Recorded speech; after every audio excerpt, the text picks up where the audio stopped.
Hi, I'm Benno Torgler. I've been here. I'm a behavior economist. And I'm here since 2007 with all this wonderful group building up behavior economics. I will talk a little bit thinking like a behavior economist. I think if you think like a behavior economist, you need to, first thing what's really important is you need to think about, that's a general question, is quite important. What's your secret weapon in life as a human being? And connected to that question is also what's your philosophy of life? Do you want to, for example, contribute to society or make it, for example, a better world than the previous generation? Like our generation at the moment, who is finishing in the next couple of decades. Or do you want to make it equally well in terms of being interesting or in terms of options you have? You can't get away with this idea that you have a collective responsibility to handle the problems that we are facing in today's world. But for that, actually, you need tools. Okay? And behavior economics is a wonderful tool to actually solve and handle a lot of problems. And for those tools in general that we're experiencing in the real world, you actually need to have a good understanding of the human mind. And that's crucial in behavior economics, as you have already heard throughout this different presentation, including the one in the beginning by Uwe. Now, if you look at the future world, yes, we have, for example, issues around that's rhetoric or trying to convince or dazzle a lay audience may influence people. We may have political influences. But in the long term, I think what is really powerful is to actually find results, find an evidence-based approach with which data and facts. Okay, and it's good to learn those tools of data and facts and have a method to analyze that, to solve problems and to shape the world. And for that, you also need a set of heuristics and approaches that behavior economics, for example, is extremely powerful because it provides a very structured way at approaching this kind of possibilities. So back to the secret weapon. Why do you need a secret weapon? Okay. Now, if you care about solving important problems, right, and explore them, well, other people will do that too. You're not the only one. Okay, so what makes you then unique to the others who are maybe not as intelligent as you guys, but almost? Well, they actually also have ways of looking at things. And I think behavior economics, and that's trying to convince you a little bit, there's some really powerful tools that can become a secret weapon, at least a secret weapon for myself throughout my entire career. And it's strongly also linked to this idea, how can you be creative in the real world? Okay, and we all struggle a little bit, as individuals or as organizations. What we need for that is we need guiding concepts and principles how to approach a problem. So in that sense, we need heuristics, and behavior economics spend a lot of time, as you have heard already, in finding and understanding heuristics and biases. A good example, for example, of a very powerful heuristic was Steve Jobs, whose guiding principle of finding solution was simplicity. And he actually said no to a project more than other people around in his environment because he had this powerful heuristics in his environment of simplicity. I think a good approach too to solve problems is don't be too narrow too quickly. And that's also a beautiful part of behavior economics. It provides a certain richness in the way you think, but still is quite focused. And it is really powerful in cross-pollinating solutions and ideas.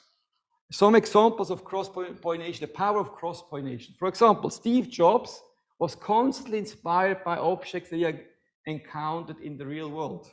Albert Einstein read a book called Treatise of Human Nature by the philosopher David Hume and get insights of space and time that influenced him while he was struggling with the paradox to actually invent special relativity. Picasso visited an African art exhibition and saw these traditional tribal masks, and that was a first step in the direction of Cubism. And for example, this beautiful painting, hopefully you see that away, called Les Demoiselles d'Avignon. So you see the importance of this cross-pollination. And a behavioral economist is really powerful in training you to do that over time and constantly.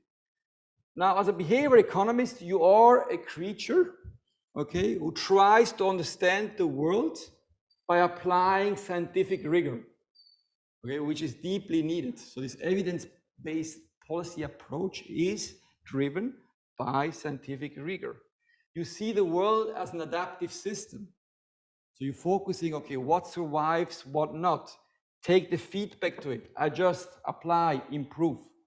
That means that you need to have a reasonable picture of the environment around you.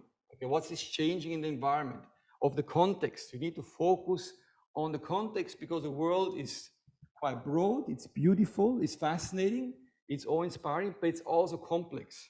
So you need to have the tools to understand the complexity and the messiness, and behavioral economics does a pretty good job at it.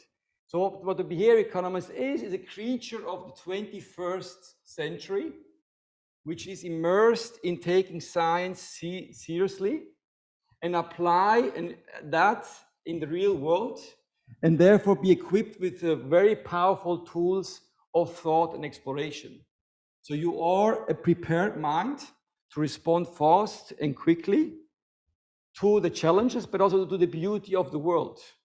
And by applying this kind of code-breaking activity, for example, through experimentation, labs, field, natural experiments, or in general, evidence-based policy approaches, you can derive very important insights and policies, be it in the government, in the private sector, and so forth. So it's beautiful then to catch a glimpse of how patterns evolve. Okay, it's beautiful to see something is emerging that you have never seen before or never understood before. And that's the power of analyzing things with data and experimentation.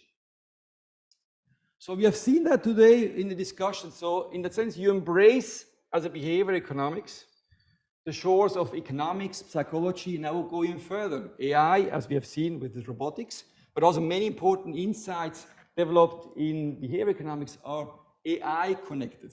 Sociology to understand connectivity within society, neuroscience, and beyond.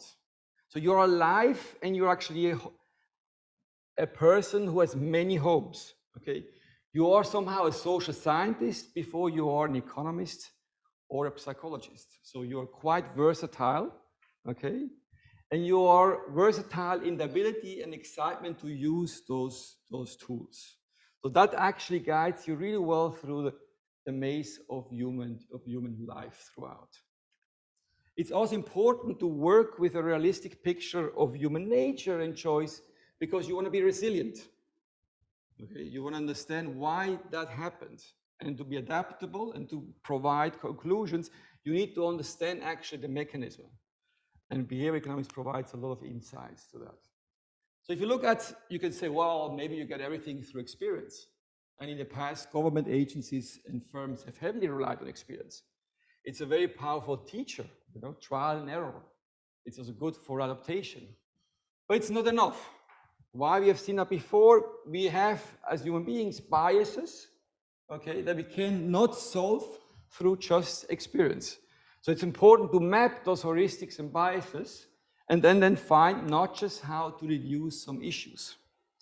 Moreover, if you experience something, do you know why it happened? No.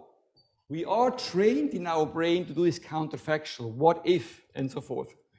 But as humans, we also construct our history.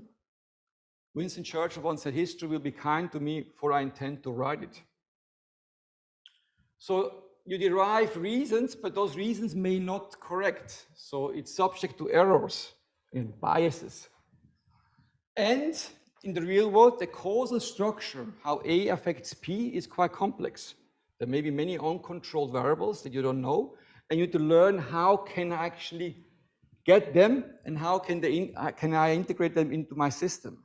And you need to think about things like feedback loops, time delays. So de facto, there's a lot of noise.